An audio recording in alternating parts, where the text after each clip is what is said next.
ആദ്യം നമുക്ക് ഇത് കട്ട് ചെയ്ത് ഫ്രിഡ്ജിൽ ഇടാം, എന്നിട്ട് ബാക്കി പണിയോട് വെക്കാം. ഓക്കെ.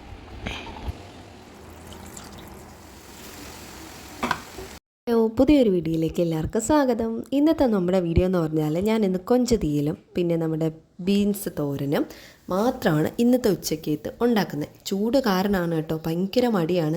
കുറേ നേരം ഫോണും കുത്തി ഇരുന്ന് കഴിഞ്ഞാൽ പിന്നെ ഈ അടുക്കളയിലോട്ട് കയറുന്ന കാര്യം അങ്ങ് മറന്നും പോവും. പിന്നെ ചൂട് കാരണം ഞാൻ കുറച്ച് അധികം വെള്ളം കുടിക്കുന്നുണ്ട്. ഇടയ്ക്ക് പണി കിട്ടിയിട്ടുണ്ടായിരുന്നു കേട്ടോ. ഇന്ന് നമുക്ക് നെയ്മീനാണ് കിട്ടിയത്. ഈ നെയ്മീൻ ഞാനിന്ന് എടുക്കത്തില്ല, ഇത് ഞാൻ കട്ട് ചെയ്തങ്ങ് ഫ്രിഡ്ജിൽ കയറ്റാൻ പോവാണ് കേട്ടോ.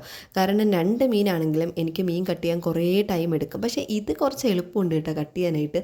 ഞാനപ്പോൾ ആലോചിച്ചു എന്ന് നെയ്മീനൊക്കെ കിട്ടിയെങ്കിൽ കൊള്ളായിരുന്നു. ഇത് ചെറിയ ആയതുകൊണ്ടാണെന്ന് തോന്നുന്നു പെട്ടെന്ന് കട്ട് ചെയ്യാനും പറ്റുന്നുണ്ട്. ബാക്കി മീനുകളൊക്കെ ഏകദേശം ഞാൻ 1 മണിക്കൂറോളം എടുത്താണ് കട്ട് ചെയ്യുന്നത്. കട്ട് ചെയ്തതിന് ശേഷം കുഞ്ഞുങ്ങൾക്ക് ഇത്തിരി ടാങ്ക് വെള്ളം കലക്കി കൊടുത്തു കേട്ടോ. എന്നിട്ട് പിന്നെ ഞാൻ നമ്മുടെ പരിപാടിയിലോട്ടൊക്കെ കടന്നു.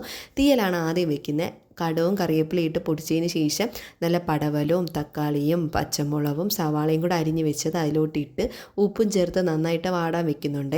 അപ്പുറത്തെ അടുപ്പിലോട്ടായിട്ട് ഞാൻ നമ്മുടെ ബീൻസ് അരിഞ്ഞ് വെച്ചിട്ടുണ്ടായിരുന്നു, അതും അങ്ങ് തോരനാക്കാനായിട്ട് വെച്ചു. അരപ്പിന് വേണ്ടിയിട്ട് ഞാനാണെങ്കിൽ ജസ്റ്റ് ചെറിയ 2 വെളുത്തുള്ളിയും മഞ്ഞപ്പൊടിയും ജീരകവും മാത്രമേ ഇടാറുള്ളൂ. എന്നിട്ട് അതും കൂടെ ഇട്ട് വെള്ളം ഒഴിച്ച് അടച്ച് വെച്ചാൽ തോരൻ ചടപടിയെ എങ്ങാവും. പിന്നെ നമ്മുടെ തീയിൽ വാടി വന്നപ്പോഴത്തേക്കും അതിൽ മുളക് പൊടി, മല്ലിപ്പൊടി, ലേശം കായപ്പൊടി ഒക്കെ ഇട്ട് അത് മഞ്ഞപ്പൊടി ഇട്ട് അതിൻ്റെ പച്ചമണം മാറിക്കഴിയുമ്പോൾ കൊഞ്ചും കൂടെ ഇട്ട് മിക്സ് ചെയ്തിട്ട് ലേശം വെള്ളം ഒഴിക്കുന്നുണ്ട്.